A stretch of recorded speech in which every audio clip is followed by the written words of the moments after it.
मेरे प्रिय छात्र छात्राओं, आप सभी लोगों को गुरुकुल एसकेजे क्लास में स्वागत है। जैसे कि अभी क्लास 10th का एग्ज़ाम चल रही है और मैं प्रत्येक दिन आने वाले विषय का ऑब्जेक्टिव और सब्जेक्टिव क्वेश्चन दे रहा हूं। आज मैं आप लोगों को सामाजिक विज्ञान यानी कि सोशल साइंस का ऑब्जेक्टिव क्वेश्चन लेकर आया हूं, जो कल के एग्ज़ाम में आप लोगों को पूछे जाएंगे। ये बड़ा ही महत्वपूर्ण ऑब्जेक्टिव क्वेश्चन है। आप सभी छात्र छात्राओं बड़े ध्यान से इसे पढ़ेंगे और मनन करेंगे और सारे के सारे उत्तर पुस्तिका में अच्छा से लिख कर लाएंगे। तो आइए मेरे प्रिय छात्र छात्राओं, अब हम लोग चले ऑब्जेक्टिव क्वेश्चन के तरफ सोशल साइंस के क्लास 10th के लिए। आइए, पहला क्वेश्चन है कि जर्मन राइन राज्य का निर्माण किसने किया था। पहला क्वेश्चन है कि जर्मन राइन राज्य का निर्माण किसने किया था, तो नेपोलियन बोनापार्ट ने। फिर से एक बार क्वेश्चन सुन लीजिए कि जर्मन राइन राज्य का निर्माण किसने किया था, तो नेपोलियन बोनापार्ट ने। किसने किया था? नेपोलियन बोनापार्ट ने। दूसरा क्वेश्चन है कि हिंदी चीन पहुंचने वाले प्रथम व्यापारी कौन थे, तो पुर्तगाली थे। हिंदी चीन में पहुंचने वाले प्रथम व्यापारी कौन थे, तो पुर्तगाली थे। उसके बाद तीसरा क्वेश्चन है मेरे प्रिय छात्र छात्राओं, रंपा विद्रोह कब हुआ था, तो 1916 में। अगर परीक्षा में आ जाए कि रंपा विद्रोह कब हुआ था, तो आप लोग सीधे छाप दीजिएगा 1916 में। रंपा विद्रोह कब हुआ था? 1916 में। रंपा विद्रोह कब हुआ था? 1916 में। रंपा विद्रोह कब हुआ था? 1916 में। अब अगला क्वेश्चन पर आइए, लौह एवं रक्त की नीति किसने अपनाई थी? लौह एवं रक्त की नीति किसने अपनाई थी, तो बिस्मार्क ने। लौह एवं रक्त की नीति किसने अपनाई थी, तो बिस्मार्क ने। लौह एवं रक्त की नीति किसने अपनाई थी, तो बिस्मार्क ने। लौह एवं रक्त की नीति किसने अपनाई थी, तो बिस्मार्क ने। पांचवा क्वेश्चन पर आइए मेरे प्रिय छात्र छात्राओं, इटली के एकीकरण का बाधा कौन था? इटली के एकीकरण का बाधा कौन था, तो ऑस्ट्रिया। इटली के एकीकरण का बाधा कौन था, तो ऑस्ट्रेलिया। इटली के एकीकरण का बाधा कौन था, तो ऑस्ट्रिया। इटली के एकीकरण का बाधा कौन था, तो ऑस्ट्रिया। उसके बाद छठा क्वेश्चन पर आइए मेरे प्रिय छात्र छात्राओं कि सेडोवा का युद्ध किसके बीच हुआ था? सेडोवा का युद्ध किसके बीच हुआ था, तो ऑस्ट्रिया और पर्सा के बीच में हुआ था। यहाँ पर क्वेश्चन है बुआ कि सेडोवा का युद्ध किसके बीच हुआ था, तो ऑस्ट्रिया और पर्सा के बीच हुआ था। ऑस्ट्रिया और पर्सा के बीच हुआ था। ऑस्ट्रिया और पर्सा के बीच हुआ था। सातवां क्वेश्चन है कि काबूल कौन था, तो इटली का प्रधानमंत्री था। सातवां क्वेश्चन है कि काबूल कौन था, तो इटली का प्रधानमंत्री था। सातवां क्वेश्चन है कि काबूल कौन था, तो इटली का प्रधानमंत्री था। सातवां क्वेश्चन कौन है मेरे प्रिय छात्र छात्राओं? काबूल कौन था, तो इटली का प्रधानमंत्री था। अगर परीक्षा में आए तो आप छाप दीजिएगा इटली का प्रधानमंत्री था। उसके बाद आठवां क्वेश्चन है यंग यूरोप की स्थापना किसने किया था, तो मेजनी ने। आठवां क्वेश्चन क्या कर रहा है मेरे प्रिय छात्र छात्राओं कि यंग यूरोप की स्थापना किसने किया था, तो मेजनी ने। यंग यूरोप की स्थापना किसने किया था, तो मेजनी ने।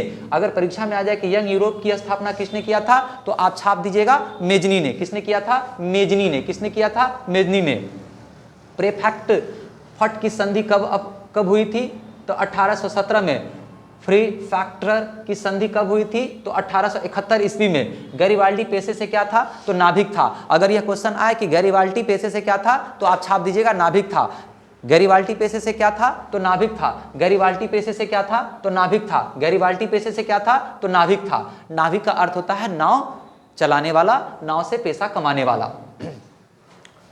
उसके बाद है 11वां क्वेश्चन, वियना सम्मेलन कब हुआ था, तो 1815 में। अगर आपको परीक्षा में आ जाए मेरे प्रिय छात्र छात्राओं कि वियना सम्मेलन कब हुआ था, तो आप सीधे छाप दीजिएगा 1815 में। वियना सम्मेलन कब हुआ था? 1815 में। वियना सम्मेलन कब हुआ था? 1815 में। वियना सम्मेलन कब हुआ था? 1815 में। 12वां क्वेश्चन है कि कार्बोनारी का संबंध किससे था, तो मेजनी से था। 12वां क्वेश्चन है कि कार्बोनारी का संबंध किससे था, तो मेजनी से था।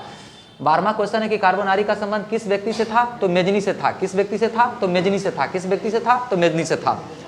13वां क्वेश्चन, नेपोलियन कोड में कुल कितने कोड थे? नेपोलियन कोड में कुल कितने कोड थे, तो 5 कोड थे। नेपोलियन कोड में कुल कितने कोड थे, तो 5 कोड थे। नेपोलियन कोड में कुल कितने कोड थे, तो 5 कोड थे। 14वां क्वेश्चन मेरे प्रिय छात्र छात्राओं कि कॉल्सवाद कानून किस वर्ष पास हुआ था, तो 1819 में। कॉल्सवाद कानून कब पारित हुआ था, तो 1819 में। कॉल्सवाद कानून कब पारित हुआ था, तो 1819 में। लेनिन की मृत्यु कब हुई थी, तो 1924 में। अगर क्वेश्चन आ जाए मेरे प्रिय छात्र छात्राओं कि लेनिन की मृत्यु कब हुई थी, तो आप सीधे छाप दीजिएगा 1924 में, सीधे छाप दीजिएगा 1924 में। उसके बाद क्वेश्चन है कि रूस में बोल्शेविक क्रांति कब हुई थी? तो अक्टूबर 1917 में हुई थी। रूस में बोल्शेविक क्रांति कब हुई थी? तो अक्टूबर 1917 में हुई थी। रूस में बोल्शेविक क्रांति कब हुई थी? तो अक्टूबर 1917 में हुई थी। 17वां क्वेश्चन है कि कार्ल मार्क्स का जन्म कब हुआ था? तो कार्ल मार्क्स का जन्म 5 मई 1818 को हुआ था। 5 मई 1818 को हुआ था। फिर से एक बार क्वेश्चन सुन लीजिए कि कार्ल मार्क्स का जन्म कब हुआ था? तो 5 मई 1818 ईस्वी को हुआ था। 18वां क्वेश्चन है कि खूनी रविवार कब हुआ था? तो 22 जनवरी 1905 को। अगर परीक्षा में आ जाए कि खूनी रविवार कब हुआ था तो आप लिख दीजिएगा 22 जनवरी 1905 को। उसके बाद 19वां क्वेश्चन है कि हुआ आंदोलन कैसा आंदोलन था? तो धार्मिक आंदोलन था। अगर परीक्षा में आ जाए कि हुआ आंदोलन किस प्रकार का आंदोलन था, तो मेरे प्रिय छात्र छात्राओं आप छापेंगे कि यह जो था एक धार्मिक आंदोलन था। यह कैसा आंदोलन था? धार्मिक आंदोलन था। फिर 20वां क्वेश्चन है कि राष्ट्रीय स्वयंसेवक संघ की स्थापना कब हुई थी? अगर यह क्वेश्चन आ जाए कि राष्ट्रीय स्वयंसेवक की स्थापना कब हुई थी, तो आप लिखिएगा 1925 ईस्वी में हुआ था। कब हुआ था? तो 1925 ईस्वी में हुआ था। राष्ट्रीय स्वयंसेवक संघ की स्थापना कब हुई थी? तो 1925 ईस्वी में हुई थी। तो मेरे प्रिय छात्र छात्राओं, यहाँ पर जितने सारे क्वेश्चन है ये सब इंपॉर्टेंट क्वेश्चन है जो कल की परीक्षा में आपको ऑब्जेक्टिव क्वेश्चन में पूछा जाएगा। इसलिए आप सभी छात्र छात्राओं से मेरा नम्र निवेदन है कि आप सभी छात्र छात्राएं इन सारे ऑब्जेक्टिव क्वेश्चन को मनन करेंगे, ध्यान करेंगे और खूब अच्छे से कल लिख कर आएंगे। छात्र छात्राएं सीतामढ़ी के सभी कमेंट बॉक्स में मुझे लिख कर भेज रहे हैं कि आपके द्वारा पढ़ाया गया मैट्रिक में भी बहुत सारे प्रश्न आ रहे हैं। अतः मैं माता सरस्वती से प्रार्थना करता हूं कि आप लोग इसी तरह से सारे परीक्षा अच्छा से देकर आएँ और अपना भविष्य को उज्जवल बनाएं।